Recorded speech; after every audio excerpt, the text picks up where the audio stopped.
When I got out of school, I didn't know what I wanted to do. I thought I wanted to be an artist. And I went to this newspaper and I gave them my sheet with all my stuff on it. And they misunderstood what I was doing. And the woman came out and said, "Would you like a job as a reporter?" No, and it wasn't a real job. It was to get $15 to go out and sit through a town council kind of meeting and then report on it. And I'll tell you, at that point, I was, I didn't know what to do.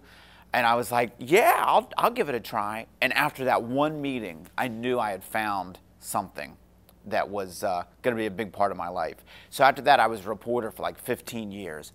And I covered all kinds of stories.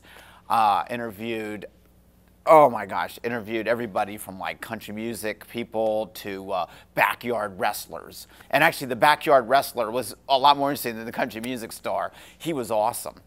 And I got to do all these amazing stories and meet all these great people. And then one day there was this story about the sewage treatment plant. And they were doing all this stuff down at the sewage treatment plant. And I was going to make a phone call. And my editor was like, "I think you need to go down to the sewage treatment plant." And so I went. I went to the sewage treatment plant. And the guy down there, he doesn't even realize, I don't think, that it smells bad there. He's been working there for so long. So he gave me a 2-hour tour of the sewage treatment plant. 2 hours walking around that place. And what a lot of people don't realize is there are different smell zones within a sewage treatment plant. Different parts of it smell differently.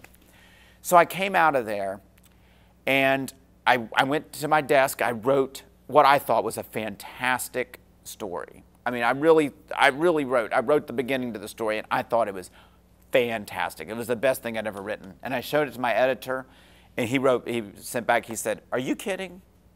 So I had to rewrite the story and make it boring and less information about what it smelled like and what it looked like there.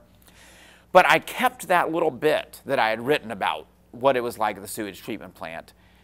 And one day I realized, oh, now I know who this belongs to. This is a book for kids to read.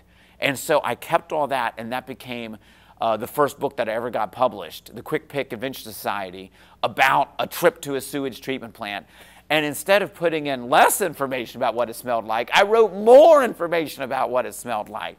And I even wrote poems about what it smelled like. And I filled this book with the smells and the sights of the sewage treatment plant. And that was my first book that it came out for kids. And actually, we're going to reprint it soon, so a new generation of kids can find out what it's like in the sewage treatment plant.